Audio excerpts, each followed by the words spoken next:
Ladies and gentlemen, welcome once again to Asian Vision Dialogue. Today, the topic of our discussion would be about the new Malaysian Prime Minister and its implication for Cambodia-Malaysia relation. And I am pleased to be joined by Mr. Sreynou. He is a research fellow from the Asian Vision Institute.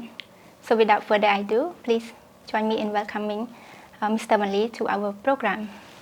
Thank you very much, Sreynou, for having me in this AVI dialogue, and I hope to engage with AVI on the topic today. We will talk a little bit about the profile of the new Prime Minister of Malaysia. He is Anwar Ibrahim. He was announced to be the 10th Prime Minister of Malaysia on 24th November. Last month, and he is also one of the important leaders that draw a lot of attention from the public. So could you please tell us a little bit about his background and what roles has he been playing in Malaysia politics? A political life of Anwar is actually passed through a very ups and downs. Since he joined politics as a youth activist, Muslim youth activist, once protested against the ruling at that time to support the rule of farmers, asking for increasing the livelihoods of farmers. Eventually, he was caged and put into prison for 20 months. It actually is starting points of political career of Anwar.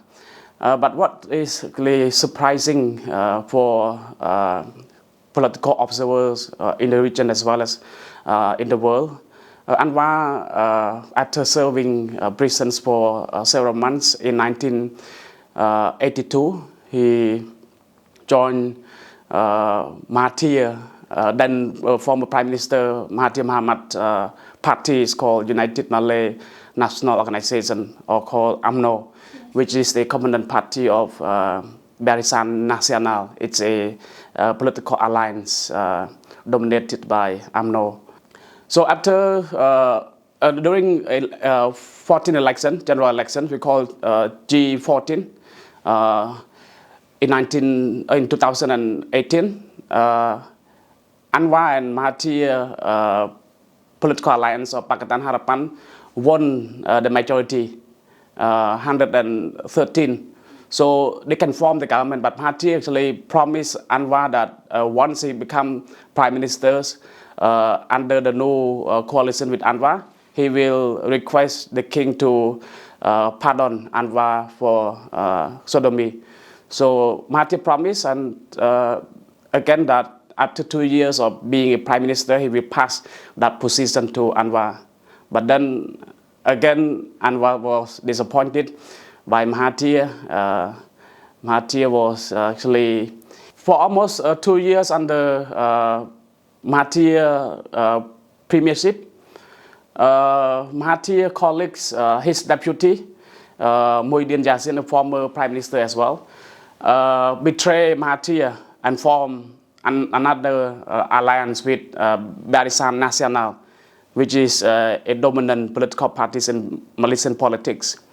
So Mahathir was fired from his own party, and he left Pakatan Harapan, which is the Anwar alliance, and then Anwar was poisoned. So within few years, Muhyiddin Yassin was again ousted by his deputy prime minister from UMNO party, from Barisan Nasional, former prime minister Ismail Sabri Yaakob. But then because of the political maneuvering is very difficult for Ismail Sabri Yaakob, so his head of the Barisan Nasional, Mr. Zahid Hamidi pushed for a snap general elections, because UMNO thought that BN Barisan Nasional thought that if they had a snap general election early, then they will get the benefits from the electoral arrangement. But result come out in 15 general election. Anwar got a majority, 82 out of 222 seats of Malaysian parliament. Even Pakatan Harapan got biggest seats in Malaysian parliament, but they could not reach the simple majority, which is 112 seats. So it produced hung parliament. So we see if Malaysian politics started to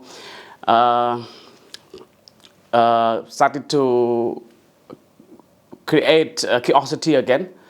The king actually intervened and appoint Anwar Ibrahim as a 10th Prime Minister of Malaysia.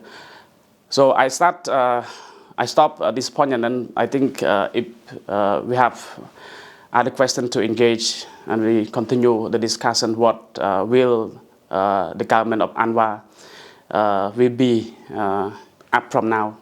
Yeah, well, thank you. That's very interesting to learn the background of Anwar in Malaysia politics. It seems like he was sentenced many times. Yeah, he was put into prison for several times. Yes. His political life spent most of the time in prison. But Anwar is really considered to be a democratic icon. Interesting to point it out a little bit. Just want to know what is his core interest or core value. So his core value is really a liberal value. He promotes democracy, democratic values. He fight against fight against corruption, and he encouraged good governance. After he's appointed as the 10th Prime Minister of Malaysia by the King, he said his next government will focus on the small members of cabinet. Even the first day of working as a Prime Minister, he didn't take salary. He said he won't take a month's salary. A good gesture to show that his value of anti-corruption is really draw a lot of attention, and a lot of Malaysian people are really happy to see that kind of leader in their politics. So basically, Anwar Ibrahim is really a reformer, a progressive and reformist who, try to build a political culture where corruption is really no place in Malaysian politics. So we are not so sure that his core value will be succeeded, but at the moment, a lot of Malaysians enjoy having Anwar as their Prime Minister.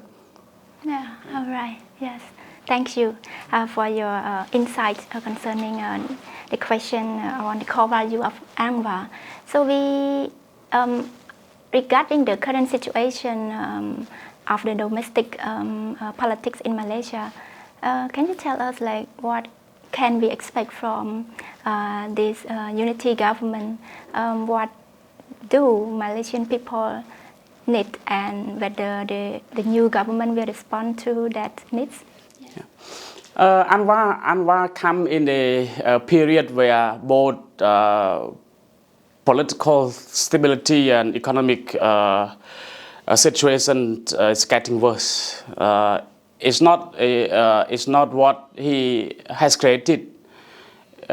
It's really left over from the previous government under Ismail Sabri Yaakob. So a lot of things he has to deal. But first and foremost is how to have a stable cabinet, a power sharing between political parties under his own coalitions, or we call unity government. Now the challenges that Anwar had to face from now is to have a power sharing where his small parties agree to the terms. And for me, I think it's one of the biggest challenge because after he was appointed as a prime minister, he said under his cabinet there would be only 2 deputy prime ministers. And I guess one probably from UMNO, from Barisan Nasional. So far we are not so sure who will be the deputy prime minister from UMNO, from Barisan Nasional Party. But there are speculation that there will be either the head of the BN, Barisan Nasional, Mr. Hamid Zahid Hamidi, or deputy president of UMNO, former Prime Minister Ismail Sabri Yaakob. And another one, deputy prime minister, probably from the Borneo-based Sarawak Party and Sabah Party. But for me, I think if there is a power sharing that dissatisfied, or I mean not agreed by his own coalition, the Pakatan Harapan, another party who actually gained bigger seats in his own Pakatan Harapan is DAP, we call Democratic Action Party, or we call DAP, who actually got bigger seats than Anwar Party.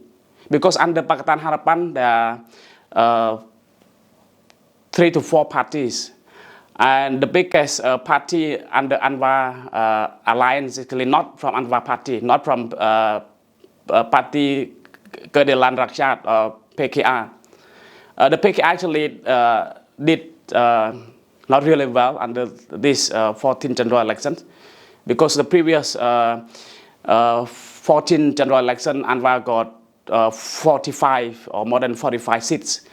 But general election 15, Anwar got only 35. The second from his coalition. So Anwar is the prime minister. There should be a cabinet seats for the AP or DAP. But I heard due to the unity government, the DAP party somehow agree that they will sit back, they will sit behind, especially on the cabinet deliberations.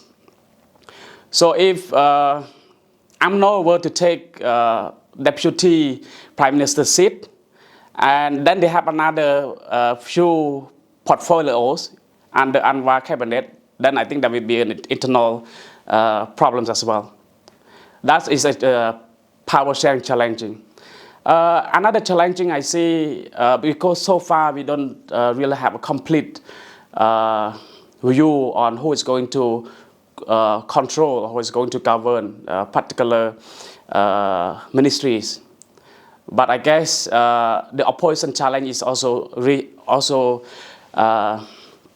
put a big risk, big risk to Anwar governments, especially from Muhyiddin Yassin, the former prime minister, which is a biggest opposition party under Anwar administration.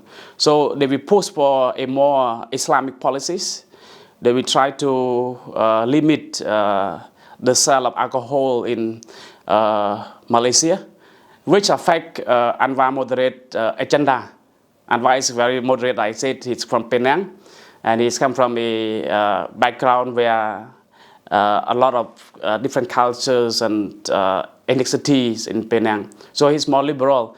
And if the opposition were to push for Islamic values in his policies, then there will be a lot of problem for now. All right. Yeah, thank you. Now we turn to look at the bilateral relation between Cambodia and Malaysia.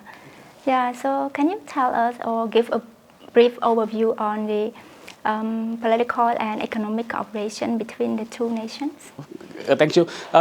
Before we are touching on Cambodia-Malaysia relation on economics and political relation, I just want to add another challenge is fragile economy, which I forgot to mention. The economic problem is also a big issue for Anwar government, because we see Malaysian economic grow a bit slow, from 4 to 5% compared to years before COVID-19. And inflation is regularly increasing day by day. Even ringgit, Malaysian currency, appreciate after Anwar was announced as the 10th Prime Minister. But I see Anwar will face a lot of economic challenge. He needs to deal with living costs, which is increasing, very increasing. And the last few days we see eggs problem, eggs crisis, where Malaysian people start to flux into markets and buy eggs because they are afraid that the eggs will run out of the market. And oil, basic commodities also increasing very high. So to come back to the question you raised, Malaysian and in Cambodia economic relations. For me, I think under Anwar administration, the economic relations still steady, and rooms of improvements in trade and economic relations. But politically, I see government-to-government relations still in a good mood, because Anwar is really a reformist, a progressive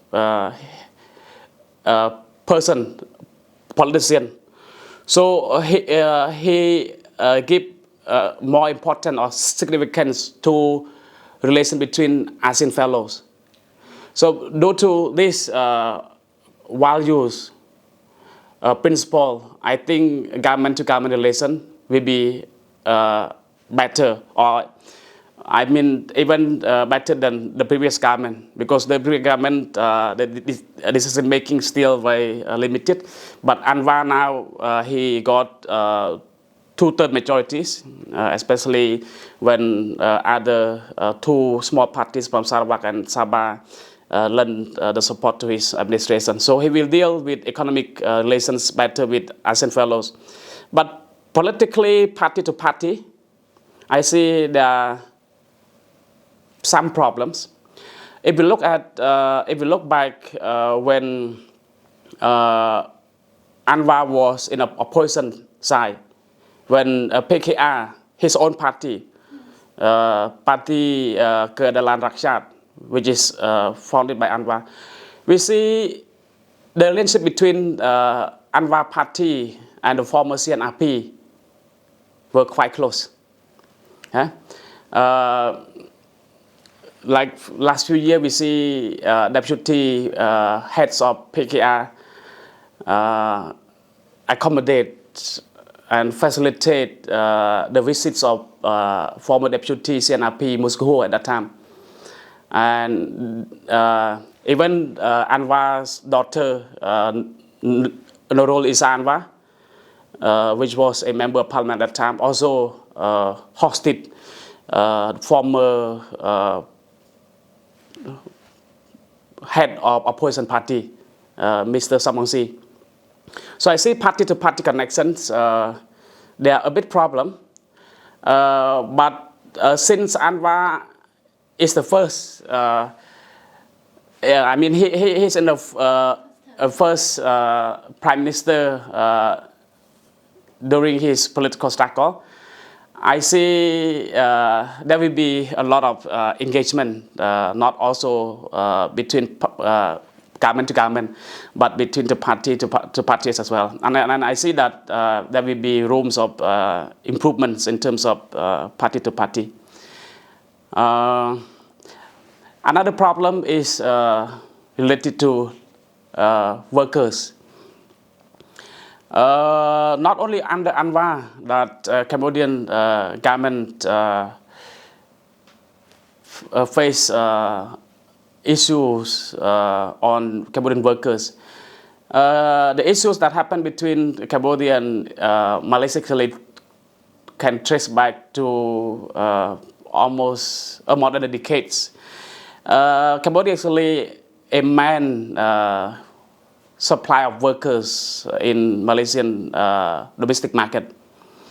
I mean, one of the important supply of labor force in domestic market apart from Indonesia.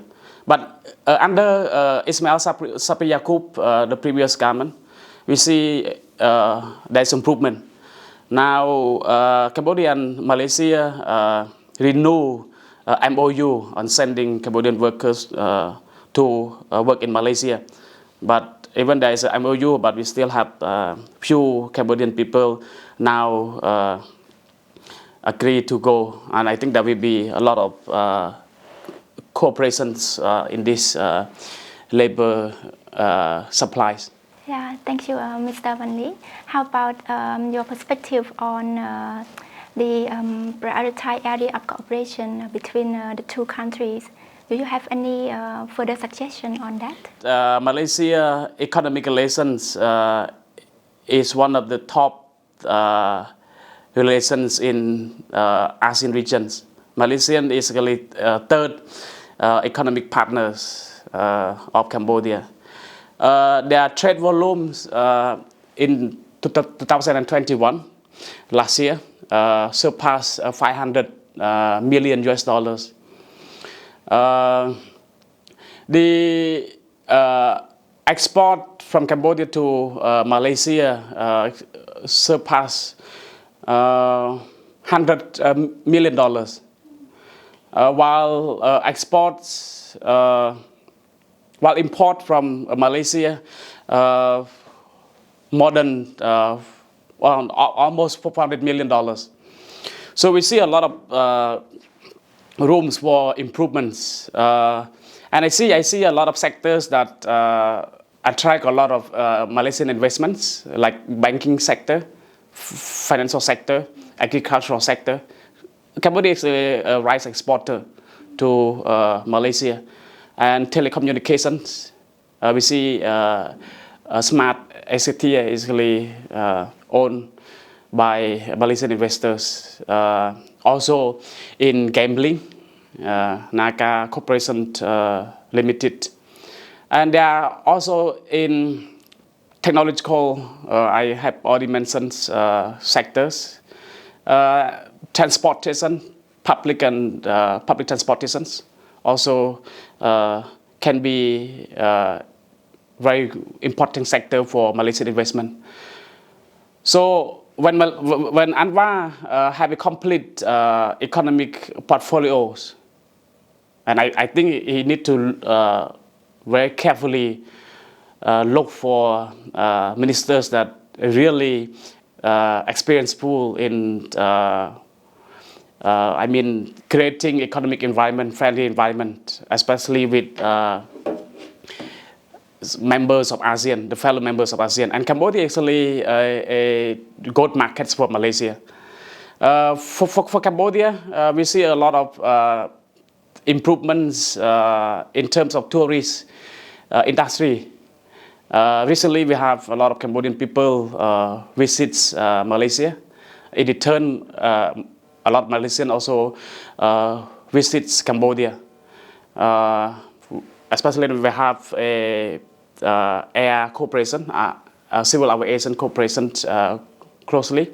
So we will increase flights from KL, Kuala Lumpur to Phnom Penh. So I see tourist industry also play an important role in economic cooperation or investment sectors. So once again, thank you, Mr. Van Lee, for your kind participation and contribution today. I look forward to having you in our programs again. Thank you very much, Sreynou. Thank you, AVI, for having me in this dialogue, and I hope to see you again next time. I enjoy a lot of the discussions. We need more time to talk on these issues. Thank you very much once again. Ladies and gentlemen, our dialogue has now come to an end. Thank you for watching. I hope to see you next time.